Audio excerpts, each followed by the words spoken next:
Welcome to No Longer Conformed, my online teaching and preaching ministry. We're looking at the book of Acts, which I've entitled this study, Luke's History of the Church, Volume 2. In this session, we'll be looking at Acts chapter 21, verses 27 to 36, Paul's false arrest.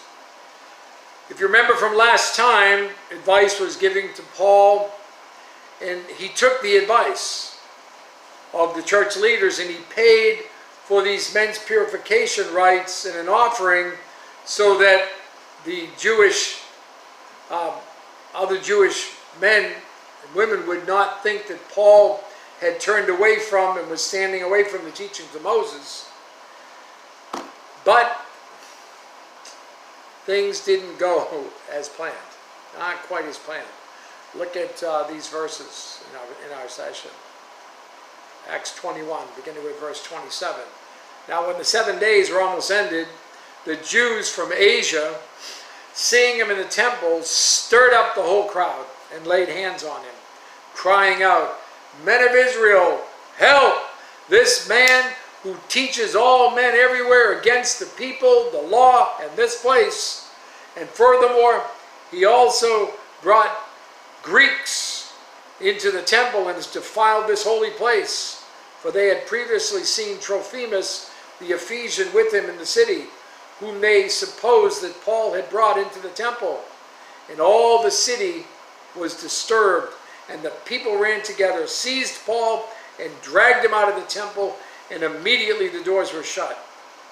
Now as they were seeking to kill him, news came to the commander of the garrison that all Jerusalem was in an uproar. He immediately took soldiers and centurions and ran down to them. And when they saw the commander and the soldiers, they stopped beating Paul. Then the commander came near and took him and commanded him to be bound with 2 chains. And he asked who he was and what he had done. And some among the multitude cried one thing and some another. So when he could not ascertain the truth because of the tumult, he commanded him to be taken into the barracks. When he reached the stairs, he had to be carried by the soldiers because of the violence of the mob. For the multitude of the people followed after, crying out, "Away with him! Away with him!" Paul's presence in the temple area, instead of solving the problem, resulted in a riot. Jews from Asia, they were probably from Ephesus. Remember these guys that kept following around from place to place. Acts chapter 19, verse 8, back there in Ephesus. And he went into the synagogue and spoke boldly for 3 months, reasoning and persuading concerning the things of the kingdom of God. The apostles spent time in the synagogue in Ephesus. In fact, Paul spoke of their plots when he was at Miletus. In Acts 20, verse 19, he said, "Serving the Lord with all humility, with many tears and trials which happened to me by the plotting of the Jews." It may have been those Jews who had been spreading the rumors about Paul. Several serious charges were made against him. Look at verses 26 to 28. First charge, he teaches against the people, reducing the significance of being a Jew.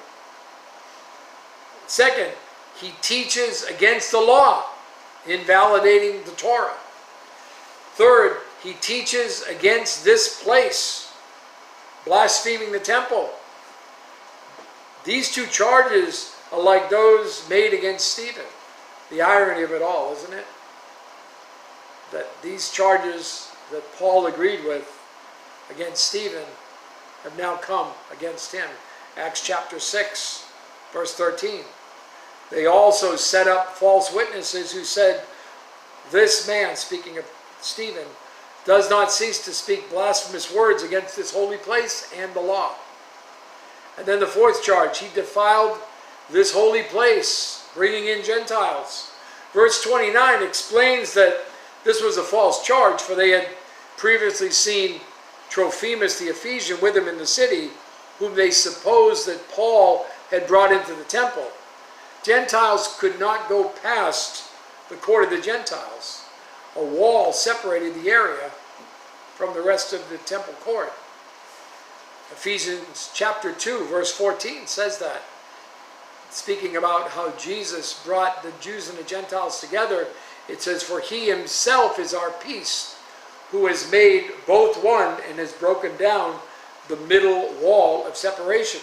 Ephesians chapter 2, verses 11 down to verse 22, it reads, speaking of this work that Jesus did, because of the Gentiles having to be outside that wall and the Jews being able to go inside the wall, but they couldn't come together.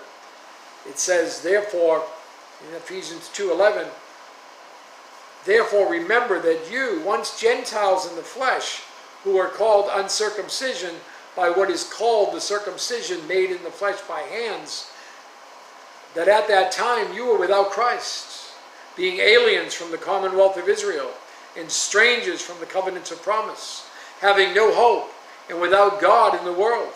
But now in Christ Jesus, you who were once afar off have been brought near by the blood of Christ.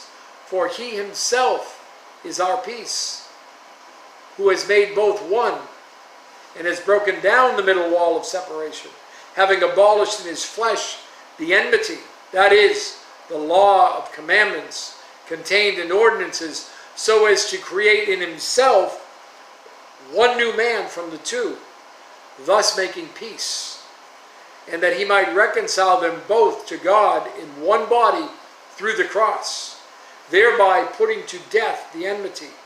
And he came and preached peace to you who were far off, and to those who were near. For through him we both have access by one Spirit to the Father.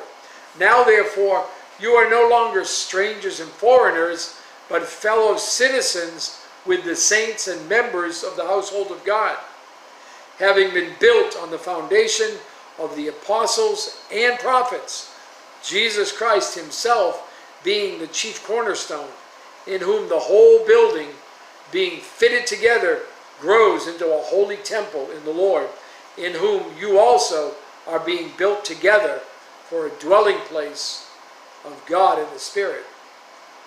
Who was Trophimus? Well, he was one of the representatives with the offering collection. Acts chapter 20 and verse 4 tells us, "And Sopater of Berea accompanied him to Asia, also Aristarchus and Secundus of the Thessalonians, and Gaius of Derbe, and Timothy, and Tychicus, and Trophimus of Asia." So look again there at Acts 21 and verse 30. It says, "And all the city was disturbed, and the people ran together, seized Paul, and dragged him out of the temple, and immediately the doors were shut." Paul's presence in the temple area resulted in its end. He was there for his own purification and was accused of defiling the temple. Immediately the doors were shut. That was the last scene involving the temple in the book of Acts. It was symbolic. God's messenger was rejected. The Jews' temple was closed to God's purposes until today. Paul's presence in the temple area resulted in ministry change. The Roman commander heard about the riot. Look at verse 31. "Now as they were seeking to kill him, news came to the commander of the garrison that all Jerusalem was in an uproar." The garrison used by the Romans was the Tower of Antonia, that was built by Herod in order to protect the temple. They knew that if any trouble arose, it would most likely be in the temple area. The commander's name was Lysias. You go to Acts chapter 23 and verse 26. "Claudius Lysias," it says, "to the most excellent governor Felix, greetings." See, so the commander wasted no time responding. It says he immediately took soldiers and centurions and ran down to them. And when they saw the commander, and the soldiers, they stopped beating Paul. Then the commander came near and took him and commanded him to be bound with 2 chains. And he asked who he was and what he had done. A centurion was an officer over 100 soldiers. The Roman force got the job done. They stopped beating Paul. The apostle was arrested and bound with 2 chains. I mean, hand and foot, just like Agabus predicted it would happen. Remember back in Acts 21 verse 11, when he had come to us, he took Paul's belt, speaking of Agabus, the prophet, bound his own hands and feet and said, "Thus says the Holy Spirit, so shall the Jews at Jerusalem bind the man who owns this belt and deliver him into the hands of the Gentiles." From this point until the end of the book of Acts, Paul was in chains. The commander rescued Paul, verse 34, and some among the multitude cried one thing and some another, and when he could not ascertain the truth because of the tumult, he commanded him to be taken into the barracks. And when he reached the stairs, he had to be carried by the soldiers because of the violence of the mob. For the multitude of the people followed after, crying, "Away with him." Because of the confusion, the soldiers carried the apostle away to the safety of the barracks. And notice the symbolism as the Jews again rejected God's man. Away with him. That statement lumped Paul in with Jesus. Luke 23, verse 18. They all cried out at once, saying, "Away with this man, and release to us Barabbas." John chapter 19 and verse 15, it says, "But they cried out, 'Away with him, away with him, crucify him.' And Pilate said to them, 'Shall I crucify your king?' And the chief priests answered, 'We have no king but Caesar.'" It's so sad to watch the rejection of Jesus Christ by sinners. I always remember my father's rejection, just months, maybe a year before his own death, sitting at my kitchen table. I shared with him the good news, the gospel of Jesus Christ. And his response to me were these words. He said, "If what you're saying to me is true," and he knew I was reading from the Bible. He said, "If what you say to me is true, then my parents are in hell today, and I'd rather go there and be with them." Those were the last words that we spoke that day. I prayed for him many times. He refused to speak of God's word again. And then he went into eternity. As far as I know, he entered eternity without Christ. There is one other story which I'm not going to share now, which does give me some hope. Listen, share the good news of Jesus Christ while you're able. Share it with those who need to hear it. Share it with everyone who will listen. There won't be another opportunity after they pass from this physical life into eternity.